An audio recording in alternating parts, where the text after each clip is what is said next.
Now, NDE Radio, a weekly exploration of near-death experiences and similar encounters with the other side.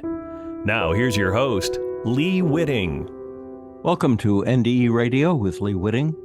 Whether you're listening on TalkZone, by podcast, through the archives of our ad-free shows on our YouTube channel, or connected through the incredible content of our Facebook page. Is there free will in this life? Do we do good and bad things out of free choice, out of circumstances over which we have little or no control, or is it all planned, all laid out ahead at our birth? And about what we do with our so-called free will, many near-death experiencers say there's a life review when we die, in which we see the good and bad we've done. Do we judge ourselves, or are we judged by others with a higher authority? America's Declaration of Independence makes the bold statement that we hold these truths to be self-evident, that all men are created equal, that they are endowed by their Creator with certain unalienable rights, that among these are life, liberty, and the pursuit of happiness.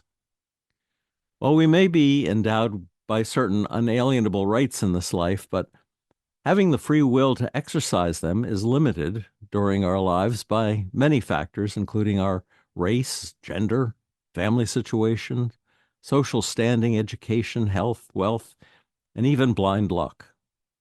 When and where we are born and under what circumstances counts so greatly that it presents a strong argument for multiple reincarnations.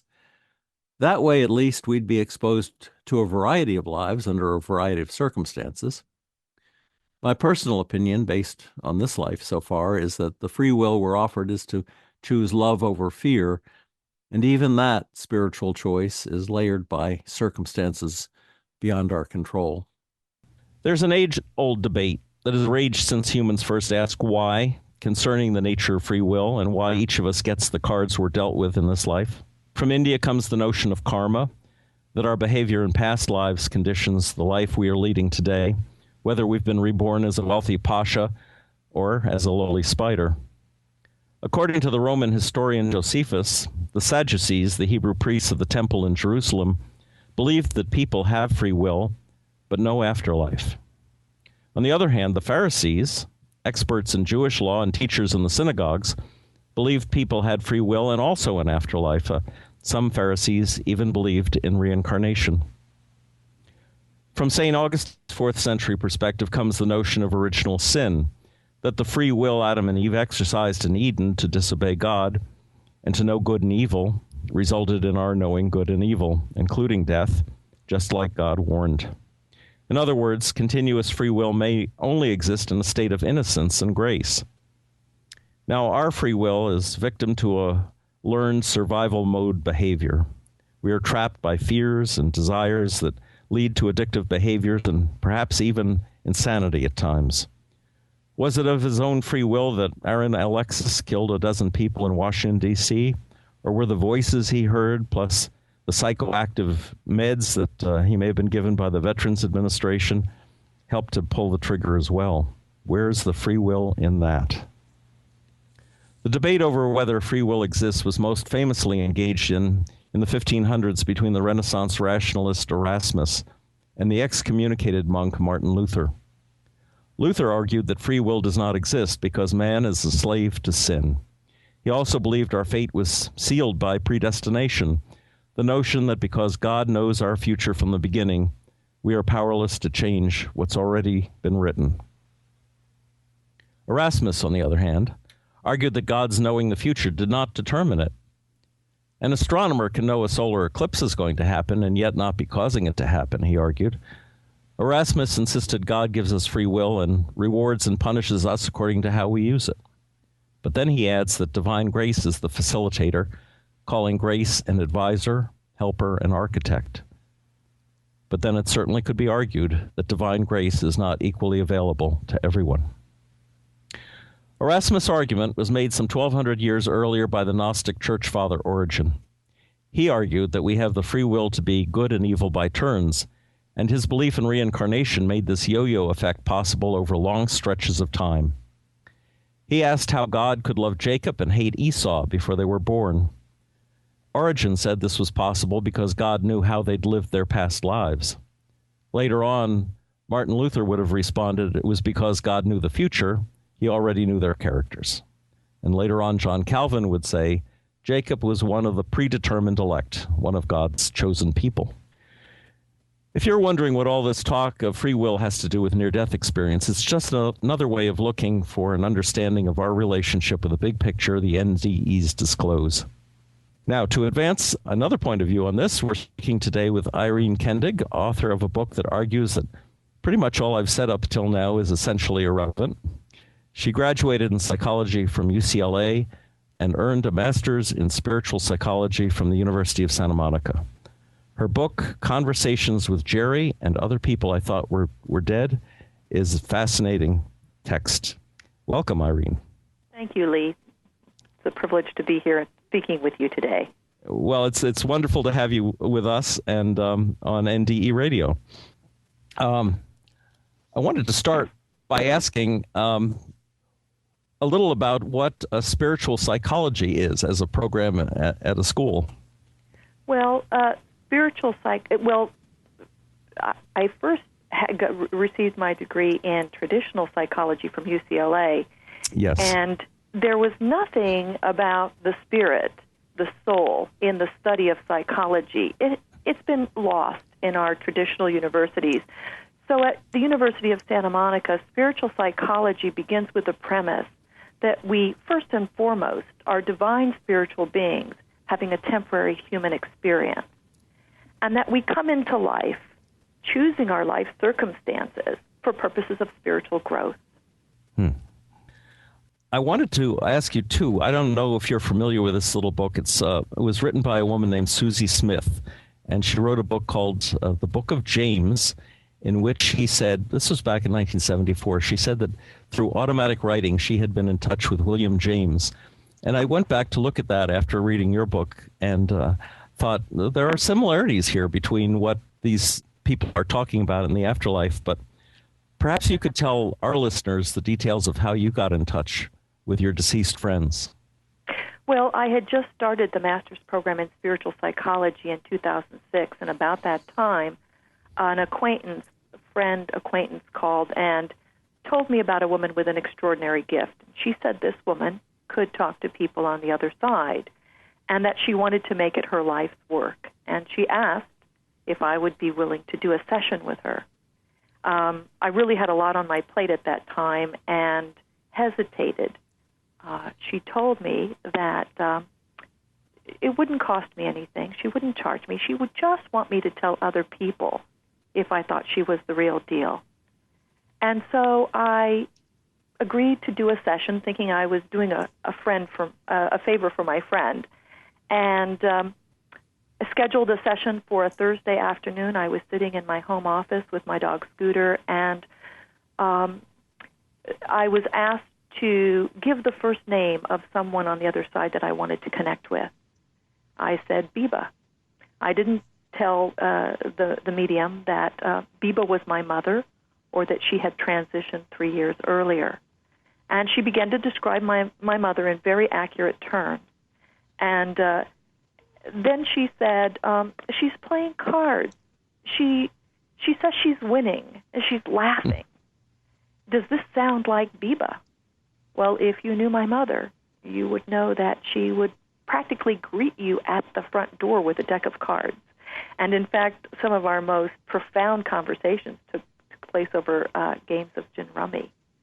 So at the end of that session, I had spoken with 4 loved ones on the other side. Each one had come through in a way that was so astounding and unequivocal that I danced around my house for 3 hours, knowing that indeed we are eternal. Mm. Now, did Jana channel this? Did she speak in your mother's voice when this happened? She would relay what my mother was saying in her own voice. Okay. Yeah. In your introduction to your book, you write, during that first hour-long session, I connected briefly with 4 loved ones. Each of their personalities came through in a way that was unmistakable, unequivocal, and irrefutable. And by the end of the session, I knew with certainty that my loved ones were still very much alive. Now, just to play devil's advocate, is it possible that the medium was reading your mind rather than the communication with the other side? That's certainly a possibility, Lee. And, there's something, I think we all have this inner guidance, this inner knowing that when something resonates as truth, there's a knowing. And my knowing told me that I was indeed speaking with, that they were coming through her as the channel, as the medium. And yes, that's certainly a possibility. She could have been reading my mind by all means. Mm. That whole free will, karma, predestination discussion I opened the show with was a quick review of some of the ancient explanations for why there's so much suffering and injustice in the world. And in your book, Because the Only Reality is Love, all the suffering and cruelty and human degradation in the world is either treated as self-inflicted or ultimately inconsequential because it's planned in advance and it's a test for one another. And so people are suffering because they've chosen to suffer, basically, as a learning experience. Isn't there a danger in justifying the suffering in the world by making an argument like that? Well, one of the things that I would say, I'm not necessarily justifying suffering. What I'm saying is that perhaps we're not here necessarily to change the world. Perhaps the world is here for us, for our learning and for our growth. That's not to say that if I saw someone suffering, that I wouldn't step forward in service to alleviate suffering to the best of my ability. But it's to say that there truly, on a soul level, there are no victims in the world. We are powerful creators. And I can't know, for example, what circumstances will best serve your spiritual growth. So how can I possibly judge whether something should be happening or shouldn't be happening or is right or wrong? I can't know that. And so therefore what I do personally is I refrain from judging. And I'm not talking about the wise kind of judgment where we're discerning and we're assessing. I'm talking about the condemnation where we say, this shouldn't be happening. He shouldn't have done that. How do I know what should or shouldn't be happening? I don't have that power to know. Therefore, I don't judge. Right, and you're wise enough that you would step in if you saw someone in trouble or suffering and you could help them to do that. But so many people do not do that. Yes, but not from a place that they're victims either. I would step in, but knowing this is a powerful creator I'm interacting with, just as powerful as I am and as you are, as we are all sparks of this benevolent intelligence that is everywhere and in everything, including that spider that you spoke of. One of the examples of how people will abuse that, if that is true, is the whole system of karma and the untouchables in the Indian tradition, where the people are scorned and treated as outcasts, given the lowest of jobs and the lowest rung on the social ladder because they were supposedly born to this caste of people who had screwed up in past lives. And it's hard to see a society structured in that way. It seems terribly unfair. Does the point of view that we are, for example, on page 282, you say, oh, and by the way, there's nothing anybody could ever do that would make them unlovable. And yet you think of how people abuse one another. And so it's hard to reconcile that message from the other side with our reality here. Yeah, I hear you. But consider that God doesn't judge, that this loving beneficence of which we are a part of, an integral part of, that we are not judged. One of the things that comes across in every single person that I spoke with is this life review. But the life review is such that we experience ourselves from the perspective of all sentient life that we affected. So, for example, when I review my life, I will hear myself from your perspective and from the people who are listening and know how I impacted them. And because we are all one, we are all of one spirit. And we have the perceived illusion of separation when we are in physical world reality, but that's just in physical world reality that there is this perceived notion of separation. In truth, we are all one, and we are all love, and we are all loving. And we come to this earth school for purposes of spiritual growth, to learn, to fulfill our purpose, whatever that may be for each person. But each of us has come, and it's an extraordinary miracle that we're here at all. Oh, for sure. I wonder, Irene, perhaps you could tell some of the listeners some of the descriptions that you heard from Jerry and the others about what it's like in heaven, because I think that'll be very interesting to people. Well, first of all, there is no one that really states heaven as a place.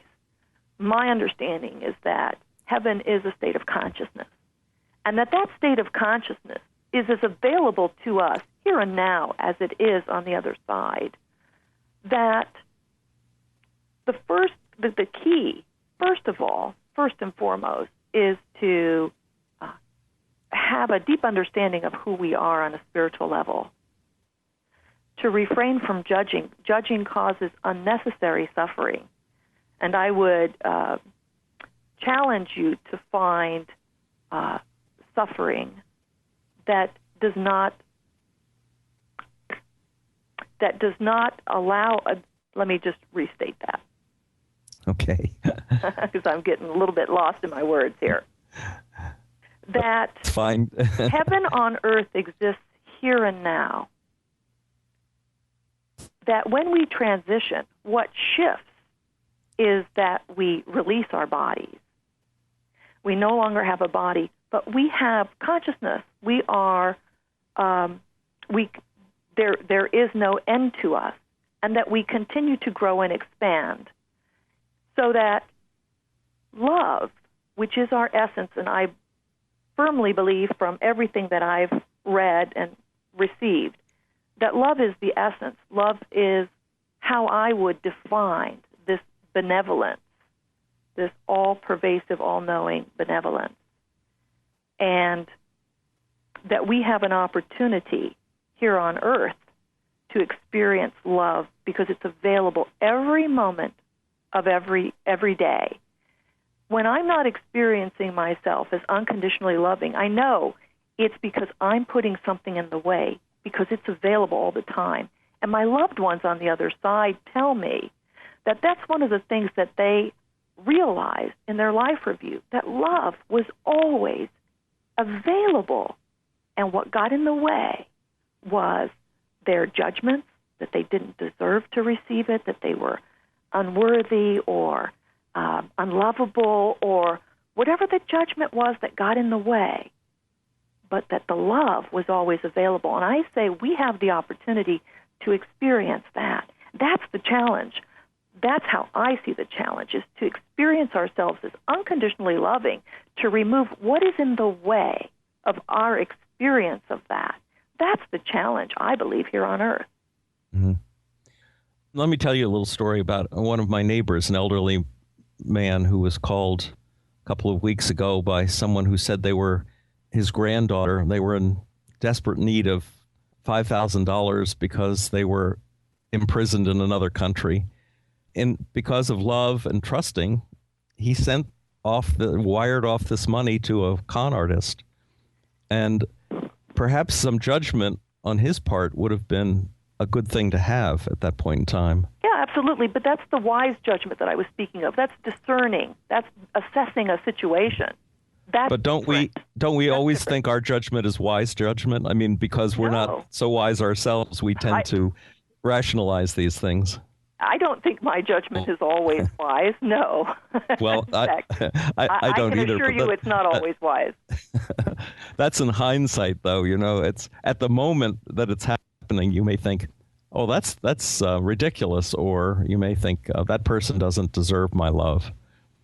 And it might be a wise decision to make, and it might not be a wise decision to make. Well, I'll give you an example. I volunteer and have been volunteering at one of the largest maximum security prisons in the United States, Valley State Prison for Women in Chowchilla, California. And I've been doing this for about 5-6 years now with a group of volunteers from the University of Santa Monica who have graduated from the Master's in Spiritual Psychology. And I can tell you that going in and working with 200 women at a time and and seeing each woman as a divine being having a temporary human experience in a prison, that those women regularly raise their hands in the large group sharing to say, I am so grateful that I am here in prison because it's here that I discovered who I am. When I was outside the prison, I was so busy trying to survive, I had no time to discover who I am. But in the prison, I know who I am. And it's as a result of that we come in and we see them as divine beings. And I say that the opportunity that we have is to experience ourselves as divine beings and to see others as divine beings. That's not to say that you're not going to get, taken by somebody, that you're going to do your best to be discerning and appropriate. But the bottom line is that who we are is divine. And when you take that into a prison and you hold the light and you hold the space for women who have, as a result of their poor choices, are in prison, what they see is that, yes, they made mistakes, but it does not define who they are. And that's a very powerful thing.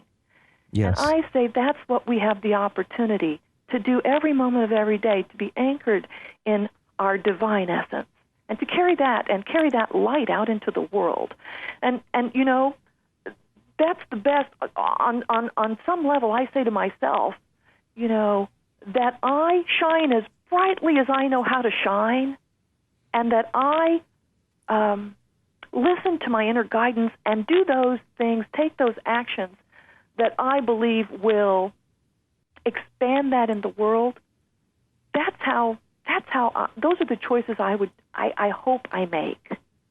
Yes. That to always choose to shine as brightly as I can, and so that I also think that as each of us does that, we inspire other people.